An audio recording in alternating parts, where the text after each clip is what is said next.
Welcome to the GGB podcast. We're doing another in our series of GGB Live at ICE here in Barcelona. And I've got a multiple podcast right now with the guys from KPMG. Immediately to my right is Rick Arpin, who's based in Las Vegas, and Bob Stoddard. Where are you based, Bob? Stamford, Connecticut. Okay. And finally, Russell Mifsud, who's based in Malta. Yep. So we've got a whole around the world thing here. So when you talk about the black market, in the UK, for example, they limited the stakes to $5 maximum, whereas there's no maximum in the online. Is that one of the reasons the black market is growing so quickly? I mean, a number of measures. So for sure, if you look at the concept of affordability and asking them for more information on players, some people may not feel comfortable sharing that information or understand why they need to be providing that information. That's potentially one of the things that the industry needs to become better at, telling that narrative. That's why from an ESG angle, we've been looking at it, because that can better educate then some of the stakeholders. Advertising restrictions, right? We know industry, when there is an opportunity to advertise, tends to go all out at their peril, because then that often means that politicians, once again, or regulators will clamp down and reel that in. We look at Italy, for instance.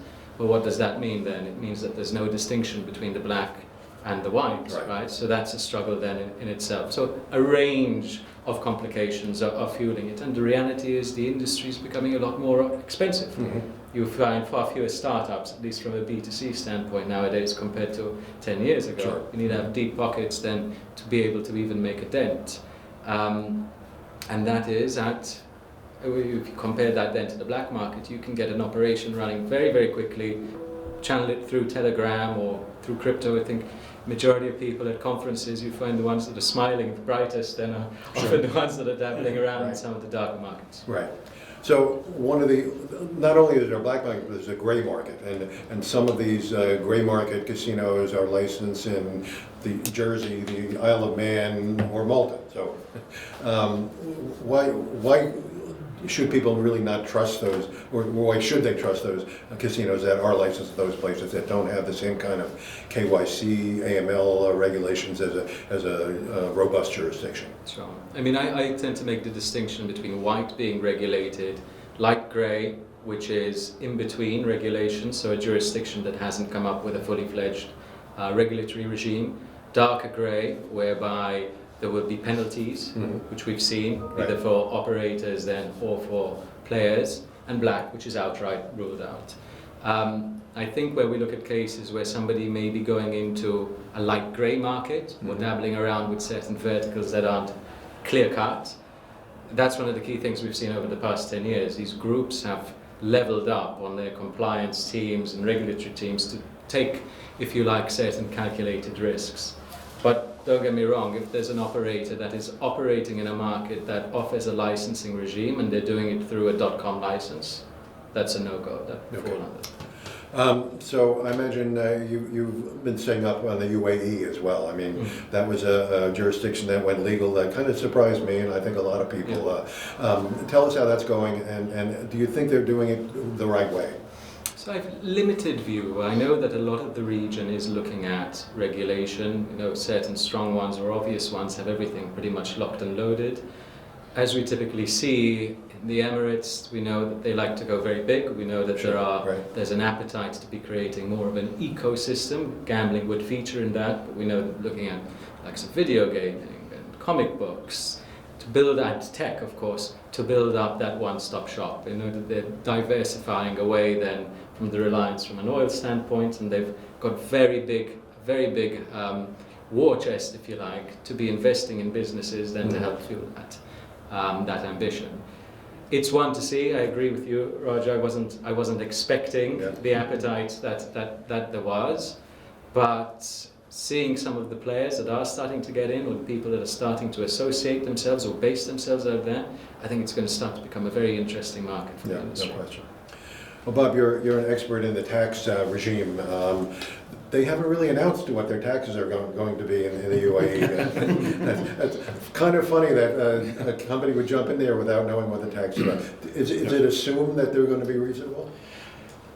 I don't know that I would make it necessarily, and the assumption that it's reasonable is probably different shades of opinions on that range, right? We've seen that discussion commonly in the U.S. and other jurisdictions as the regulators have, or state legislatures in our case, have changed rates midstream. I think we're probably as an industry assuming it will be some type of comparable tax base on GGR. Right. I think everybody's hoping it'll be a fairly reasonable, in their minds, reasonable base rate from an operator perspective. I think you get different opinions on what that rate is if you ask different parties. So it's probably going to be some sort of graduated rate, you would assume? Tiered rate. And we've seen a move towards tiered rate, at least in a couple jurisdictions in the U.S. as well. It's very possible we could see that there. We could see a flat rate as well. Yeah, I had a young lady in here yesterday, an attorney from Abu Dhabi, and she was saying that the corporate tax rate is 9%, which is pretty reasonable, right? Yeah. Right. Yeah. So you think that the graduated tax rate is not going to get crazy? Well, maybe you could. It's a government, right? But I think the industry's relying on the experience that the hospitality industry, the tourism industry as a whole has had, in particularly in the Emirates, where I think there's perception of stability in the government and a Western style leaning into business, right? Mm-hmm. Obviously, they have some cultural and societal views that are different than ours, but from a business perspective, I think there's maybe a long enough history of working with Western companies in the hospitality and tourism industry that tells them, this will be a reasonable, as you use the word, reasonable jurisdiction. Mm-hmm. Okay. So going back to Europe, we just saw Wynn Resorts buy a casino in London, the high-end casino, Crown Aspinall, a very, very well-known casino there. What do you think they're going to use that for? I have no idea, to be honest. Well, I'd be speculating. Yeah. I mean, I know one thread has been that it's a customer acquisition play, in particular for their UAE effort. I do know that I've heard concerns from some in the industry around, where are the customers going to come from in the Emirates? Right. Yeah. Obviously, there's a heavy tourism base, so that part is taken care of. But a large portion of the higher end customers in Dubai are often folks that companies like Wynn won't be able to deal with. Right. So for them to make this move is maybe looking how to solve that problem, if the problem's the right word for them. Mm-hmm. Okay. So let's swing to the U.S. There's still a few jurisdictions that don't have gaming, still pretty big hanging fruits out there. Let's start with Texas. What do you think is going to happen there, especially with Miriam Adelson pushing it? I mean, I don't think it's going to happen this time, but I don't think that's a shocking view from most of us covering the industry. I think we're all generally aligned there. So, but I think we all also think it's not if, it's when, right? I think one of the struggles, I suppose, is that one of the common wisdoms for the last few years has been, once we get past the COVID relief money, state budgets start to get crimped, we'll see more iGaming and maybe land-based expansion, right? And what's the first thing we see? Maryland wants to raise their tax rate on existing sports betting, right? And so I think, again, the industry, Russell mentioned coming together in Europe. I mean, I think the industry has to be pretty forward and together in sort of trying to steer the lobbying conversations here towards the way we'd want to see, which is, we'd love to see land-based gaming in Texas. We'd love to see more iGaming, obviously, that sort of thing. So, but yeah, I think it's going to be another challenging year from an expansion perspective. Right. Well, Bob, we've already seen some jurisdictions raise their tax rates, and a lot more proposed out there. Do you think it was a mistake for the industry not to push back more on New York with the 51% tax rate there? I think you'd probably ask 10 people and get 5 or 6 different answers on this one. I think the New York market was always going to be an incredibly valuable market in terms of getting the market share and gathering that customer base, particularly now that I think just today they announced a proposed legislation to add iCasino in New York, and I think that was always the long game, is being willing to agree to that higher rate in anticipation of getting iCasino, which, as we've seen in Pennsylvania, which has an Yeah. even higher rate on Sure. slot play or Right. iSlot play. It can be a profitable market with iCasino in the mix, and so I think that was always part of the equation. Look, at the same time, I do think hindsight being 2020, I'm sure people would have, would wish they had gone after a lower Right. rate in terms of at the outset negotiating with the state on what they would be amenable to. Right. And we've seen this play out in terms of ways to mitigate that Sure. rate, which we saw with the surcharge conversation. We've seen it now with the subscription conversation as well. Right, and I think when you look at the way it was proposed, the 51% for the sports betting, I think that a lot of the companies were looking down the road at iGaming, where 51% isn't terrible for iCasino, Right. So That's right.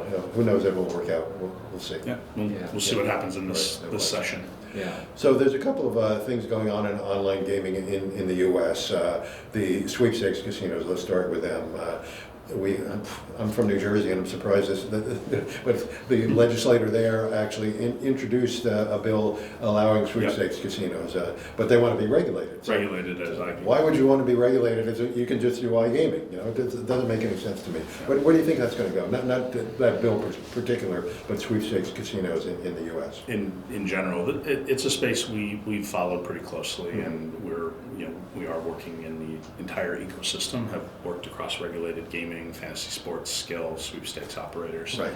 And my personal view is you can see history somewhat repeating itself, and as it did with the daily fantasy sports league rollout, including many of the comparable cease and desist actions and class action lawsuits and things like that. So my own view is longer term. It feels like this may be a part regulated, part unregulated conversation, which I think both is challenging to navigate, but it does create both the challenges and the opportunities as well. I think it will be very telling, though, where some of the larger states that currently don't have either sports betting or iCasino will land on the concept of sweepstakes. Right. In particular ones, and you have a split, right? You have some that look like a bit like sports books, and some that look more like a traditional iSlot. Rick, I did a podcast with Chris Grove last month, and we were talking about this. Of course, Chris has the investment firm he's partnered with Jim Murren in, and they're investing in sweepstakes casinos. And I'm saying, Jim Murren wants the sweepstakes casinos, but apparently so. So is that a message to the industry that we don't want to get left behind like we did at DFS? Yeah, I mean, one of the things that why I talk to operators and suppliers about is that, and I'm of the same view directionally that Bob is, that this ends up in a regulated scenario, or again, a bifurcation of where it's more clear than it is today, what a sweepstakes means that's regulated versus unregulated, and from a gaming perspective. And I think, to me, the faster we get to that point of what feels more inevitable, the better, because then the operators and suppliers can have a much better say, if you will, in how the industry evolves, and it can participate much more in the opportunity or upside, or however you'd like to frame that, compared to in the daily fantasy history. It was, well, let's fight this thing. Yeah. And all they did was build up a huge database, and then we let them in anyway, so to speak. Right? If the we there is the industry, and the them is the daily fantasy. So I think it probably behooves us to just let's sort of figure out what the guardrails are here. Right. Let's set those guardrails. Let's then have the condition be that if you want to play within these guardrails, then you're going to be regulated, I would assume, taxed similarly, regulated similarly as an iGaming or a sports betting operator, and then move on. Because I think and I say that as someone who is very much on the side of the industry, if you will, from the gaming, you shouldn't try to get around Sure, gambling yeah. regulations. So I look at, whatever that number is today, the 100,000 machines in Pennsylvania, whatever Right. that number is.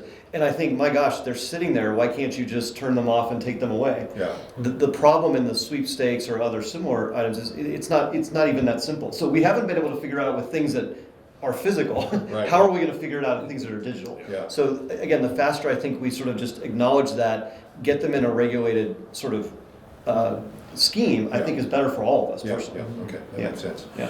And then we have the predictions market, which exploded during the last election, and to make it even more complicated, that turns out to be a financial instrument that the feds have oversight on. I mean, what's going to happen there? I mean, one big issue, I don't know if it's a risk, opportunity, whatever, this industry has been pretty steadfast as a group for years and years and years that we want state regulation, we don't want federal Right, regulation, right. right? And, we've now seen a couple federal hearings. We've got a clearly unclear distinction Yeah. between betting and futures contracts and everything. That, I mean, I think we all probably thought was clear 6 or 9 months ago. Right. All of a sudden is not clear, and is going to require someone to sort of help define that. And I think that's going to be the federal government and/or the court systems. Yeah. And so there's one lens of this that kind of worries me about, that's a lot of uncertainty for this industry, right? Yeah. And then from a practical business perspective, it's obviously if it says that, that's all fine and dandy, then you've got a bunch of new potential competitors for the Yeah. industry, right? Sure, That I don't think, again, folks a year ago were putting in their sort of calculus or their strategic plans. Right, yeah. So, And then there's been a lot of companies that are not yet into the sports betting or iGaming market, say Robinhood, for example. Exactly. And who knows what they're going to do when they come into the market. Can you see any other crossovers from any other industry? I mean, entertainment it just seems to be kind of like the Wild West there, early on. I think that's right, and I think the other area that it maybe accelerates the considerations, and again, near-term uncertainty of is probably cryptocurrency, Yeah, right? yeah, Because right. those types of entities that's in their wheelhouse, Right, yeah. And so, just these are things that I think we may have to deal with sooner than maybe and again, the we here is just the Right. industry generally, Yeah. that we wanted to. Yeah. Yeah, I think maybe just to add to that, we've been discussing the convergence of the spheres, so gambling and video gaming, wider entertainment. And I think one of the exciting things that regulation does bring is that it brings in other parties that may not be connected to the gambling sphere, take telecoms for instance, and look at their assets and say we've actually got a competitive advantage, for instance, where we can get the marketing costs for a fraction of the price than the existing powers would be able to get it for. So that starts to spur on new parties, right, to get into the space. I guess even looking at Disney and ESPN and Sure, right, ESPN yeah, there, sure, right? Yep. Where we've seen it, and there was the transaction with Sega Sammy then as well recently, and that's exciting in my mind because it starts to spur on innovation. Yeah. And it starts to shock then a lot of the market leaders to say, right, we can't just be market leaders in our space, we've got new contenders. It would be interesting to see what Robin Hood brings. Yeah, to it. no question. And I think that's a great point, because the other piece I would add on top of that is, let's not forget the player perspective. Absolutely. And breaking down the friction, Right, cross-channel yeah. friction. Right. If you put gaming to the side for a second and think about it from a Robinhood or crypto.com or crypto exchange Mhm. trading, forex trading type platform, many of those fintech businesses already had pretty significant cross-channel Right. participation, right, where you can have your trading activities, investing activities, all in a wallet. And banking activities as And, well. and yeah. banking in a wallet, right? This does potentially break down another barrier, and from a customer perspective, there is a lot to be said from having a seamless wallet that is purely cross-channel across all these different types of Right. activities. Yeah. And I don't think that should be ignored. That's a very powerful tool. Yeah, yeah. It's very true. It's even what we had seen with some of the solutions coming out of Yeah. Europe, where there would be a unified system. So if we're looking at the concept of affordability from the UK, if you've got that national ID card that has all that information already, Right, yeah. then that makes it a far less painful than process when it comes down to signing up then with operators, which it ticks the box from both a regulatory standpoint and the customers. Yeah, Sure, that's sure. a great point. So something that goes across the industry we've seen for the last couple of years starting to arise is AI. A lot of the companies out on the floor are saying we're building machines that are going to be run by AI. Is that a danger, or is that an opportunity for the industry? Well, it's definitely both, Yes. and that's for every industry, Yeah, right? yeah. So, I think we're probably generally encouraged that people are actually acknowledging the risks of AI. Again, more broadly than just gaming. We certainly, as a firm, are spending a lot of time thinking about that and helping our clients think about how to ethically, if you will, set up AI tools. Again, there's a spectrum. I mean, if you're using it to automate certain processes in your back of house, probably less to worry about than if you're using it to segment customers and send offers and that sort of thing. But I think so far we've seen it be pretty a pretty responsible sort of tempered, maybe the wrong word. I mean, people are being aggressive, trying to build these tools and leverage these tools, but they've got the lens of we need to do it the right way. Right. Okay. Yeah. I think you're looking at it, I mean, essentially it's all data, right? That's your first thing you need to be looking at in terms of your data strategy.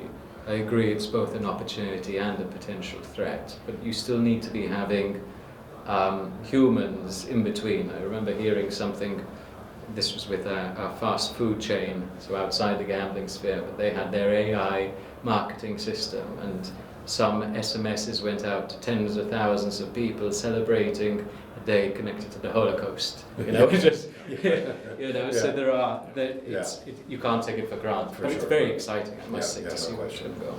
All right, well, I just want to wrap up with this topic. It's something that we always like to talk about, and we haven't seen it that much in the last couple of years, except probably for the IGT Every. But what about M&A in the business? What do you think is going to happen in that area? Well, I think in the U.S., there's a lot of uncertainty around what the new administration means in specific areas, and questions around, what statements are just statements versus what are going to become policy and that sort of thing. Sure. But I would say one clear area where it seems like the policy will be backing up statements is that much less restrictive on M&A. Right. And combine that with the general environment that we think has been trending towards a more favorable environment, whether that's interest rates stabilizing, capital markets opening back up, valuations becoming more reasonable. I would expect, we would expect quite a bit of M&A in our industry, and I think we've been seeing M&A has not stopped in our industry. We probably over indexed compared to other industries in the last few years because there's so much happening in the online space, et cetera. But a lot of those acquisitions were tuck in, sort of built, adding product, that sort of thing. To your point, until the IGT Every acquisition, there wasn't anything of similar scale. I think we might see that, and I think we may see. To use people always ask about land-based, what's left, right? Right. Maybe this opens up the possibility of a larger merger that we assumed wouldn't have happened under the past administration because of FTC concerns, antitrust concerns, right? Yeah, absolutely. So I think the environment is definitely ripe. Yeah, great. Yeah. Anything in Europe that you could see coming down? We'll carry on seeing more consolidation then in the industry. Once again, as the margins shrink, they're trying to benefit then from economies of scale. Seeing a lot of vertical acquisitions taking place, whereby they're trying to control then the margins then once again, and that's interesting because that can also be a way of spurring on innovation. I think when we start to look at the ESG side of things, then that's going to be an interesting angle then for a lot of European companies, and the due diligences that comes into play. I think a lot of groups are going to be trying to add more value then to their balance sheets, so going through the process of recognizing and valuing IP, and that may dictate then some of the strategic acquisitions they may make, which may not look as obvious just on paper. I think we're going to see it turned up a notch. And we're probably in for some other interesting ones, not just within the industry. Sure. Looking at other industries coming in, there's an opportunity to buy rather than build. Right. Okay. I lied. One more question. We're here at ICE in Barcelona. This has been. I've been in the business for 40 years, and this has been the largest trade show I've ever attended. I mean, does that bode well for the industry? Do you believe?